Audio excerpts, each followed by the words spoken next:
Praise the lord. ప్రార్థన ఆలకించువాడైన యేసుక్రీస్తు ప్రభుల వారి అతి పరిశుద్ధ నామములో మీ ప్రార్థనలన్నీ నా యేసయ్య సఫలపరచును గాక. ఈ దినపు యేసయ్య జీవపు మాట 78వ కీర్తన 34వ చరణం. హృదయపూర్వకముగా దేవుని బతిమాలుకొనిరి. యేసయ్య శుభనామములో ప్రతి స్థలములో నిత్యము విసుగక ఎడతెగక పట్టుదలతో ఏకమనస్సుతో ఉపవాసముండి ప్రార్థించుచున్న నా దేవుని ప్రియులారా, మీకు ప్రతి విషయములో శుభము కలుగునుగాక. ఆయన సన్నిధిలో ఆయనను దైన్యముతో వేడుకొనినప్పుడు ఆయన ప్రార్థన మొర్ర ఆలకించువాడై ఉన్నాడు. మనము ఆయన వైపు తిరిగి ఆయన వైపు చేతులు చాపి ఆయన వైపు చూచి ఆయన తట్టు మన హృదయమును ఎత్తి హృదయపూర్వకముగా బతిమాలు కొనిన ఎడల, మాటికి మాటికి గోజాడిన ఎడల, సిగ్గుమాలి మాటికి మాటికి అడిగిన ఎడల నిశ్చయముగా ఆయన నిన్ను కరుణించి నీ మీద దయచూపును, నీ వైపు తిరుగును, నీ ప్రార్థనలు ఆలకించును, అంగీకరించును, ఆశ్చర్యమైన కార్యములు జరిగించును. నా ప్రియ దేవుని బిడ్డ, ఆయన కఠినాత్ముడు కానే కాదు. కోపించుచునే వాత్సల్యతను చూపగలిగిన గొప్ప దేవుడు, ప్రేమగల దేవుడు. నా దేవుని ప్రియులారా, ప్రార్థనలో బతిమాలు కోవటం మనం నేర్చుకోవాలి. అనేకులు అడిగి వదిలేస్తారు, జరగకపోతే సనుగుతారు, గొనుగుతారు. దేవునికి, దేవుని మందిరమునకు, దేవుని సేవకునికి దూరమైపోతూ ఉంటారు. మనము అట్టి వారముగా ఉండరాదు, కనబడరాదు.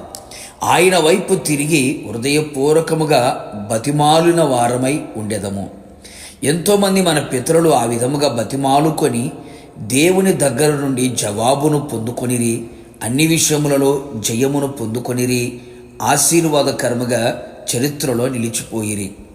మనష్షే అనే రాజు శ్రమలో ఉన్నప్పుడు తన దేవుడైన యేసయ్యను బతిమాలుకొని తన పితరుల దేవుని సన్నిధిని తన్ను తాను బహుగా తగ్గించుకొని ఆయనకు మరలిడినప్పుడు ఆయన అతని విన్నపములు ఆలకించి చెరసాలలో నుండి తన రాజ్యములోనికి తెచ్చెను, సింహాసనం మీద కూర్చుండబెట్టెను.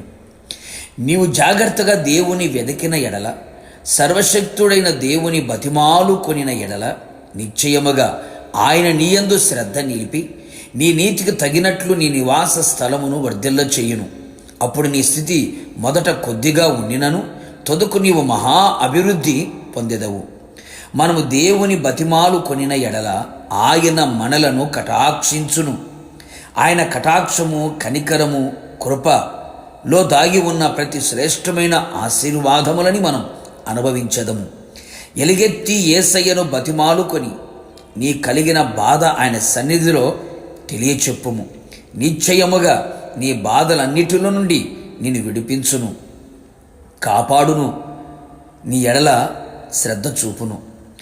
ఆయనను బతిమాలు కొనుట మన ఆత్మీయ జీవితంలో, భౌతిక జీవితంలో మేలు కలుగు చేయును.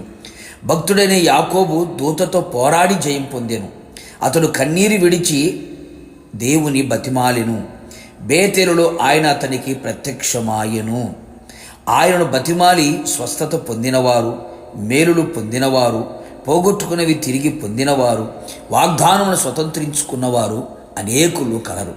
కావున నా దేవుని ప్రియులారా, మనము ఆయన సన్నిధిలో ఆయనను హృదయపూర్వకముగా బతిమాలు కొనిదము, ఆయన వైపు తిరిగదము. నిశ్చయముగా ఆయన నీ వైపు తిరిగి నీ ప్రార్థన ఆలకించి ఆయన వచ్చినప్పుడు నిన్ను ఆయనతో కూడా చిరకాలం ఉన్నట్లుగా కృపదయ చేయునుగాక. ప్రార్థన. అత్యంత కృపగలిగిన మా తండ్రి, నీ పరిశుద్ధమైన పాదములకు స్తోత్రాలు. మరొకసారి మా ప్రార్థన ఆలకించే దేవుడిగా మీరు ప్రత్యక్షమయ్యారు. నీ వైపు తిరిగి హృదయపూర్వకముగా బతిమాలు కొనిన వారి జీవితంలో మీరు చేసే గొప్ప కార్యములన్నీ కూడా ప్రభా, మీ ప్రియ బిడల జీవితంలో మీరు చేయమని కోరుతున్నాం. అన్ని విషయాలను ఆశీర్వదించి అన్ని విషయంలో జయమును కలుగు చేసి విజయోత్సవాలు ఊరేగింప చేసి మీరు ఆకడకు సిద్ధపరచమని యేసు నామములో అడిగి పొందుకొని ఉన్నాము తండ్రి, ఆమేన్. నిశ్చయముగా మీరును మీ కుటుంబ సభ్యులందరూ ఆయన వైపు తిరిగి బతిమాలుకొని దైవాశీర్వాదములు పొందుదురుగాక. God bless you.